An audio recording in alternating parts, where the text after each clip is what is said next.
Ադրբեջանի նախագահ Իլհամ Ալիևն այսօր ընդունելով Ֆրանսիայի նորանշանակ դեսպան Սոֆի Լագուտի հավատարմագրերը անդրադարձել է ադրբեջանա-ֆրանսիական հարաբերություններին եւ հայտարարել, որ երկու երկրների միջև թյուրըն բռնումների պատճառ դարձած հարցերն այլևս անցյալում են։ Ադրբեջանի առաջնորդը համոզմունք է հայտնել, որ երկկողմ օրակարգում նոր շրջան է սկսվել, կարևորելով տարբեր ոլորտներում Փարիզի հետ համագործակցությունը։ Ալիևի վարչակազմը Ֆրանսիային մեղադրում էր Հարավային Կովկասում կայունությունը խաթարելու դիրքորոշման Հայաստանին զինելու համար։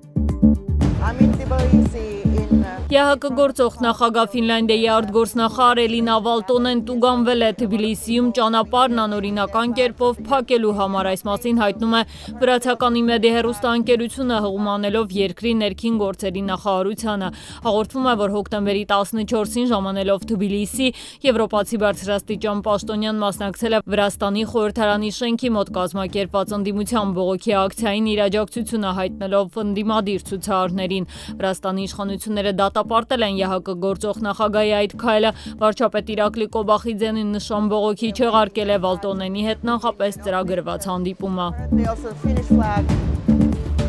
Ռուսական զորքերը զանգվածային հարվածներ են հասցրել Ուկրաինային, կիրառելով այդ թվում երկու բալիստիկ հրթիռ։ Ազատության ուկրաինական ծառայության փոխանցմամբ ռուսական հարվածները թիրախավորել են մասնավորապես Ուկրաինայի ցամաքային զորքերի ուսումնական ստորաբաժանումը, որը գտնվում է թիկունքում եւ համեմատաբար հանգիստ հատվածում։ Լրատվամիջոցը վկայակոչելով հարավ օպերատիվ հրամանատարության հաղորդագրությունը հայտնում է զոհերի եւ վիրավորների մասին, որոնց ճշգրիտ թիվը դեռևս հայտնի չէ։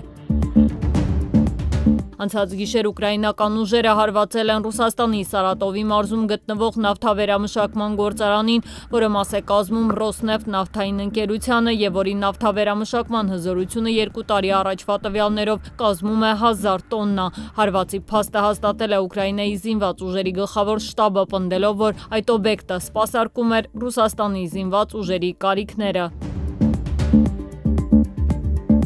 Ուկրաինայի նախագահ Վլադիմիր Զելենսկու Սպիտակ տուն այցից մեկ օր առաջ հինգշաբթի օրը Միացյալ Նահանգների նախագահ Դոնալդ Թրամփը հեռախոսազրույց կունենա ռուս պաշտոնակից Վլադիմիր Պուտինի հետ, այս մասին հայտնում է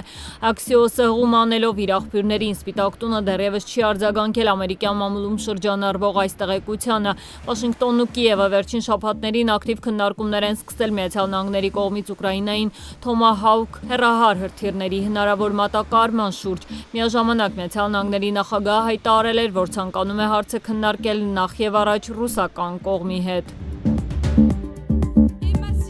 Ֆրանսիայի կառավարությունը հինգշաբթի օրը հաղթահարեց ազգային ժողովում կայացած երկու անվստահության քվեարկություն։ Վարչապետ Սեբաստիեն Լեկորնյուն ընդդիմադիրների, մասնավորապես ձախակողմյան օրենսդիրների աջակցությանն է արժանացել այն բանից հետո, երբ խոստացել է հրաժարվել կենսաթոշակային համակարգի աղմկահարույց փոփոխություններից։ Սկսվել է Պաղեստինյան անկլավում անվտանգության կայունացման համար գազամիջազգային ուժեր ուղարկելու պլանավորումը, հայտնում է Reuters-ը հղումանելով Միացյալ Նահանգների երկու բարձրաստիճան խորհրդականներին։ Լրատվամիջոցի համաձայն երկրների թվում, որոնց հետ Վաշինգտոնը բանակցում է կարգավորման միջազգային ուժերին օգնություն տրամադրելու շուրջ, Ադրբեջանը, Արաբական Միացյալ Էմիրությունները, Եգիպտոսը, Կատարը, Ինդոնեզիան են։